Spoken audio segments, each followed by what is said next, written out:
Regresamos con todos a la paradita de las 12. Adelante, Edel Cordero, desde el estudio principal. Damos la bienvenida al pastor Jorge Plurde, que está con nosotros hoy, como todos los lunes. Un lunes lluvioso, parece que el Señor está enviando agua bendita. Esperamos que no se exceda, porque como Él es pródigo, que no se exceda. Bienvenido, pastor. ¿Cómo estamos? Gracias, Edel. Gracias, don José Guillermo, y a todo el equipo. Como siempre, los lunes en la sustanciosa y maravillosa parada de la fe. Teníamos pendiente un temita, del hablar acerca de... Cuba quería que habláramos acerca de la glotonería. Sí, pero Cuba se fue porque es un glotón del mediodía. Bueno, porque eso es uno de los pecados capitales. Usted primero puede contestar una pregunta. Sí. Pastor, ¿está Dios en un país donde ocurren cosas como la que ha ocurrido en Haití? Por supuesto, porque digamos que Dios tiene diferentes tipos de presencia. Cuando hablamos de la presencia de Dios, tenemos que pensar en diferentes tipos de manifestaciones. Porque de todas maneras, digamos que Dios es infinito en presencia. Es decir, no hay ningún lugar, ni siquiera el infierno, donde Dios no esté, ¿verdad? Es decir, que no es como le saco este pedazo, que aquí no y allí sí. No. Pero, ¿de qué manera está? Entonces, una forma de estar es esa presencia universal que es imposible que Dios no la cubra. Digamos, eso es lo primero. Lo segundo es que posiblemente el lugar en donde más le interese a Dios estar es el lugar en donde hay una extrema maldad o una debilidad o deficiencia extrema, porque es donde hay mayor necesidad. Jesús mismo dijo, yo no vine a trabajar con justos, yo vine a buscar las ovejas que se han perdido. Entonces, Haití, digamos que es un buen lugar para un ejercicio que le toca a Dios a través de la iglesia. ¿Qué decir, por ejemplo, que Haití desde hace muchos años tiene una presencia, digamos, evangélica, mayor que la República Dominicana? Sí, con más iglesias y con iglesias más grandes de hace muchísimos años. ¿Y el mismo Dios? Bueno, hay que decir que hay una especie de sincretismo, como también lo hay en la República Dominicana. Nosotros tenemos un sincretismo con la idolatría, la Iglesia Católica. En Haití se trata del vudú. Es decir, que un pastor que en el día perfectamente es conocido como un pastor, de noche es un chamán, de noche... De noche se monta. De noche se monta. Entonces, eso es muy frecuente en Haití. Pero digamos que... adelante, Edel. No. Que digamos que la situación principal en Haití tiene que ver el compromiso que Haití tiene con las tinieblas. Lo cual, por ejemplo, en el año 92 se celebraban 200 años de un gran evento que pasó en Haití, que fue lo que se entiende la dedicación del pueblo haitiano al diablo. ¿Qué pasa con la situación de Haití? Que Haití viene con un déficit relacional con los blancos. Y eso hace que Haití, digamos que el liderazgo haitiano rechace el espacio de los blancos. Y relacionan el blanco con el Dios del cielo. Eso no es lo que nosotros queremos tener. Nosotros no queremos estar donde esa gente está. Y hacen un trato con el diablo. Y lo que se dice es que ofrecieron en sacrificio un cerdo y lo lanzaron a las aguas. ¿Verdad o no? Pero se dice que Jacques Cousteau, caminando por los mares nuestros, encontró que las aguas más muertas, más estériles, menos productivas, son esas aguas alrededor del territorio haitiano. Sí, ya Cousteau en un documental dijo que era un mar sin peces. Muy pocos. Dijo que tenía los mares haitianos. Pero pastor, un mar muerto. no, un mar pero no, muerto. pero no es muerto porque. Pero no por la. Pero la diferencia está, Cordero, en que si tú buscas hacia el mar de Cuba está lleno de peces, mucho más que de nosotros. Algunos dicen que por la temperatura, pero algo de lo que el pastor está diciendo, mis parientes que se hicieron cristianos en Haití, algunos parientes nuestros se hicieron adventistas, tenían trabajo allá, y ustedes saben que al igual que República Dominicana, que hoy se conmemora la salida del ejército, de la intervención norteamericana, la salida de los norteamericanos aquí del 24, en el Tratado Peinado-Hughes, República Dominicana y Haití fueron intervenidos en el año 1916, fue la isla completa. Aquí en República Dominicana llegaron los primeros misioneros norteamericanos junto con esa época, pero llegaron junto a Haití. Ustedes saben que en Estados Unidos nacieron una cantidad de religiones, entre ellos la religión adventista, la bautista y algunas, la pentecostal nacieron en Estados Unidos. Y entonces cada una de ellas vinieron aquí con misioneros a la isla. Pero en Haití permanecieron más años, porque la intervención duró más años en Haití. Entonces, me decía siempre ese pariente que cuando pasaban cosas en Haití, él era pastor, y me decía, me duele decirlo, pero yo creo que a veces ellos buscan eso. Me decía, por la forma de adoración de ellos. Me decía, o sea, estoy usando sus palabras, aunque yo no la comparta, porque nadie yo creo que puede, ¿verdad?, buscar ese tipo de cosas, pero él se refería a ese tipo de cosas de Haití. Lo raro que siendo el mismo mar haya un espacio, pero, Cordero, haya poca vida o ninguna vida, y en otro haya tanta vida. tú sabes qué pasa, pero los pescadores te dicen que el sabor de la langosta de la zona de Barahona tiene un dulzón distinto a la de otra parte, porque es lo que se alimenta, las corrientes que llegan al mar. Y allá que bajan, los ríos de Haití, ¿con qué bajan al mar? Si no tienen que comer los peces. Creo que no existe otro país en el mundo que haya realizado su independencia básicamente en la abolición de la esclavitud. Creo que solo Haití ha hecho su independencia, fue básicamente en base a la abolición de la esclavitud. Creo que de ahí viene el asunto de que no quieren saber de los blancos. Sí, y No, ni de los mulatos.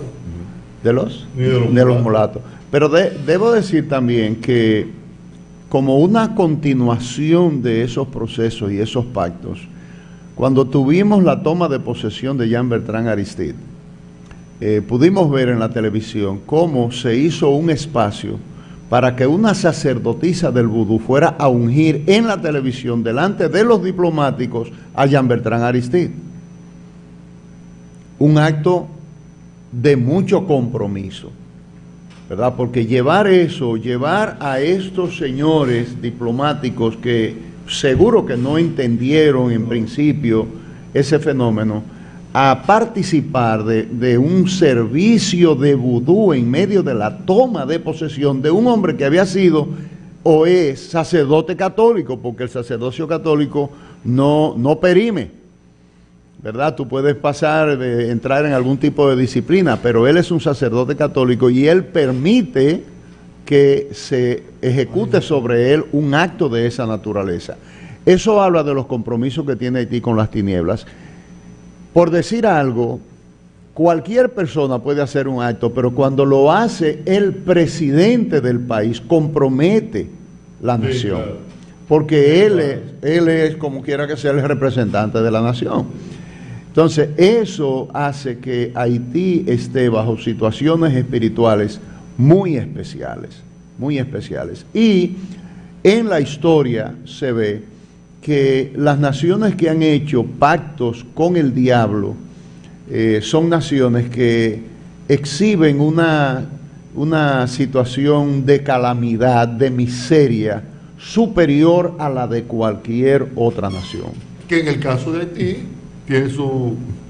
está registrado de tal manera, es decir, el más pobre de América. Claro, y fíjate un detalle. José quiere preguntar algo, vamos a ver. Adelante, Sue.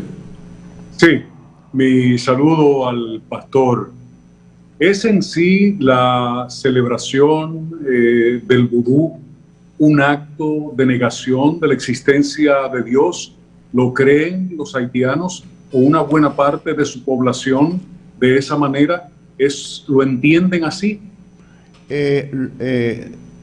Los haitianos, lo que les pasa es que tienen otro Dios, adoran a otro Dios. Y hay que decir que ese Dios, necesariamente por el mismo consejo bíblico y las afirmaciones bíblicas, tiene que ser Satanás, porque la Biblia dice que lo que se ofrece a los ídolos se ofrece a los demonios.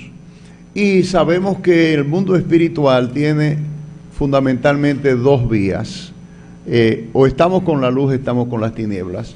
Los haitianos, a través del vudú, que viene a ocurrir originalmente del fenómeno de importación del culto africano, animista y culto a los demonios, que vienen los negros que vienen a trabajar a las plantaciones dominicanas, encuentran una persecución de las autoridades dominicanas, especialmente del liderazgo religioso, y ellos tienen que esconder detrás de nombres del culto católico los nombres y las entidades espirituales que ellos invocan, como Beliel Berkán, Anaísa y ese tipo de entidades. Los esconden, por ejemplo, Anaísa detrás de Santa Marta, Beliel Berkán detrás de San Elías y una serie de otras entidades. Entonces ellos invocaban supuestamente a San Elías, y los católicos y sacerdotes estaban muy contentos porque ellos eran parte digamos, el panteón religioso católico, pero realmente ellos estaban invocando su entidad. Entonces ellos tienen el cuadro, pero de ninguna manera se están refiriendo a Elías, sino a la entidad espiritual que ellos le han asignado a Elías. Entonces, de ahí viene ese fenómeno de la santería. Entonces tú tienes una cantidad de santos, pero que de ninguna manera están relacionados con, digamos, las personas que vivieron ese tipo de vida. San Elías no es Elías Tisbita, el de la Biblia, de ninguna manera, sino una entidad que es invocada para traer la presencia y las acciones de un demonio. Además, parece que los actos los rituales que llevan a cabo son escalofriantes porque están como estructurados en base a cosas maléficas. Bueno, por ejemplo, están los sacrificios. Tú sabes que alrededor de la mayoría de los cultos religiosos del mundo están los sacrificios. Estuvieron, por ejemplo, en el judaísmo. El judaísmo, la historia está llena de sacrificios. Es decir, el sacrificio de animales, de corderos, de toros, de machos cabríos, de carneros, tórtolas y todo tipo de aves eran parte del sacrificio. Por supuesto, en la Biblia, todos esos sacrificios están relacionados con un sacrificio, son la anticipación de un sacrificio.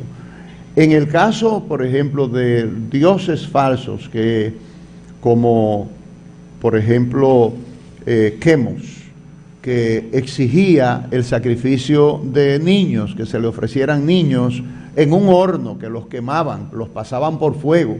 Entonces los padres llevaban esa entidad, tenía un mecanismo de unos brazos que con una palanca se extendían, ponían el niño ahí, ponían el niño en los brazos y le daban a la palanca para atrás y el niño caía en el horno. Entonces, esos dioses exigían ese tipo de sacrificio. Y hay que saber que, por ejemplo, el respeto por la vida que había entonces, igual que como pensamos hoy, porque por ejemplo, Eder acaba de hacer un gesto de censura total, pero nuestra comunidad mundial no hace ese gesto en el sacrificio de millones de niños que se abortan a cualquier edad en el vientre, incluyendo niños de 7, 8, 9 meses que prácticamente los asesinan, los trituran ya completos esos niños, a favor de una manera de pensar. Esto no se lo ofrecen a los demonios, digamos, exacto, se puede decir eso, no son ofrecidos a los demonios, pero el acto es un acto demoníaco, igual, ¿verdad? Con la misma hazaña, la misma maldad, con la diferencia de que aquí la mujer está anestesiada, la mujer está, digamos, ausente en el mismo momento que esto está ocurriendo, pero es lo mismo. Aquí no tenemos un código penal porque no se ha concedido que en ese código se incluya eso. Claro. Matar a niños en el vientre. Claro, porque por la doble moral con que vivimos, porque de alguna manera nos queremos tapar los ojos frente a una cosa que solamente decirla causa grima, tú te erizas, ¿entiendes? Porque así fue en el pasado. Lo otro es, Edel, por ejemplo, el consumo de sangre. Se entiende, y en ese tipo de prácticas se entiende que la persona que consume sangre de niños recibe una fortaleza y una transferencia espiritual, un poder que tiene que ver con la filiación y el soporte demoníaco que se pone a favor de los que practican esas cosas. El mundo espiritual funciona así. En la medida en que tú te rindes a Dios y buscas a Dios, tú te vas a dar cuenta que tu fortaleza en Dios es mayor. Tu fe crece, tu expresión en Dios crece, lo que Dios puede hacer a través de ti crece. El mundo espiritual de las tinieblas es igual. Entonces, aquella prueba que el Señor le puso al padre para que ofreciera el sacrificio a su hijo, era simplemente para ver hasta dónde llegaba su obediencia al Señor. Aquel padre, tú dices. Que el Señor, ya al momento de darle una estocada. Tú dices Abraham. Al niño, que lo llevaba como sacrificio al padre. Él no sabía por qué le habían pedido eso, pero él lo iba a hacer. Era una prueba de obediencia. Sí, mira. La Biblia dice en la primera carta que escribe el apóstol Pedro que nosotros fuimos creados con un objetivo. Y esta es una cosa fundamental, lo que tú acabas de tocar, Edel. Dice el apóstol Pedro: elegidos según la presciencia de Dios Padre, en santificación del Espíritu, para obedecer. Nosotros fuimos elegidos para obedecer. ¿Qué pasa? Que una de las cosas más difíciles que hay es obedecer. Someterse, seguir la voluntad de otro, caminar según otro diga. Mira, tú tienes que bajar por aquí. Ajá. Yo escuché anoche en YouTube el testimonio de un señor que lo llamaban o lo llaman, no sé si está vivo, con el nombre de Asua, un preso de Asua, que él mismo testifica que es un criminal que ha matado muchísima gente. Y él decía que cuando a él le decían que tenía que hacer una cosa obligada, la mente se le borraba. Que eso le provocaba una cosa que se desconectaba, el diablo se le metía.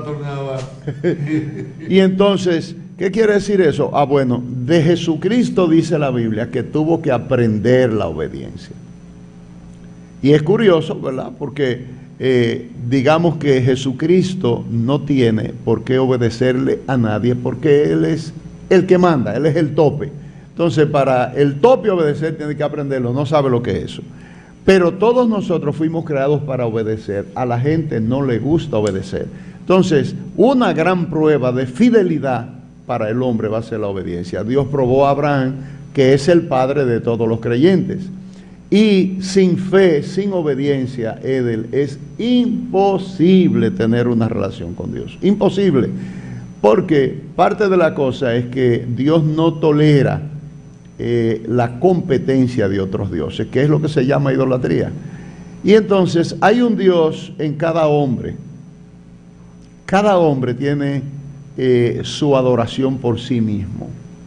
Y su compromiso. Un narcisismo de fe. Sí, con su compromiso consigo mismo. No. Fíjate que esa expresión tan común nuestra, yo hago lo que me dé la gana. Eso está en la boca de cualquiera, sabiendo todo el mundo que eso no es verdad en ningún nivel humano. Ningún hombre puede decir, en absoluto, yo hago lo que me dé la gana. No es verdad. Pero la presencia de Dios en los seres humanos es un valladar. De alguna manera eso contrarresta ese espíritu levantico del hombre. Así es. Le pone una barrera, le pone un tope. Y Dios en su sabiduría. Por eso cuando la gente que no cree en nadie, ni en Dios, es peligroso, porque no le teme a nada. Yo no soy nadie. Digo que si pero Dios no existiera hubiera que crearlo. El que no cree en Dios es peligroso, porque eso significa que no le tiene temor a nada. Porque la gente escucha el temor de Dios. Pero ¿qué es el temor de Dios? El temor de Dios es que tú te eximes de hacer las cosas que están prohibidas. Por el castigo. Tanto por la ley como por la ley de Dios. Sí. Entonces, yo digo, aquel jovencito de 14, 13 años, 15, 16, que te mata para quitarte un celular, no conoce eso, no conoce el temor de Dios. Entonces, si no conoce el temor de Dios, tampoco conoce las leyes. Hace lo que sea y se queda igual, como si nada ha pasado. Claro, la Biblia dice que el temor de Dios es apartarse del mal. Así mismo. El temor de Dios te lleva a ti a considerar, por ejemplo, el castigo, una reacción de Dios, el ofender a Dios, que una de las cosas que reconoce verdaderamente la Escritura tiene que ver con que el sacrificio de Cristo, su principal objetivo es resarcir a un Dios ofendido innecesariamente. Un Dios bueno, ofendido sin necesidad. Entonces, Cristo viene, su primer acto es resarcir al Padre, o sea, perdónanos. Cristo viene como hombre a representarnos a nosotros. Perdónanos, te ofendimos. Eso es lo primero. Lo otro ya va a ser con relación a nosotros, ¿verdad? Perdona nuestros pecados y todo eso. Pero lo primero es, Padre, pecamos contra ti, perdónanos, ¿verdad? En ese sentido de reconocer no solamente el señorío de Dios, sino la bondad de Dios, que Dios merece ser adorado, porque Dios es bueno, porque Dios es generoso, porque Dios está a favor nuestro. Nosotros nos encontramos, como arrancamos a hablar, con situaciones como la de Haití, y nos podemos dar cuenta que esto de ninguna manera suma a Dios. Todo esto tiene que ver con la administración de un mundo tenebroso que se regocija con el mal, como Jesucristo dijo, el diablo vino a destruir, a robar y a matar y a mentir. Es padre de mentira. Te das cuenta que en todo ese escenario de Haití hay un común denominador, la mentira. Así es. Bueno, vámonos, que se acabó. Tenemos que irnos porque se acabó, ya estamos sobre el tiempo. Agradecidos como siempre, querido pastor, a mis compañeros, un abrazo repartido, que les quepa a todos por igual, y convidamos a nuestro público a seguirnos mañana desde las 12 del mediodía en otra versión. Les cuide y les proteja siempre.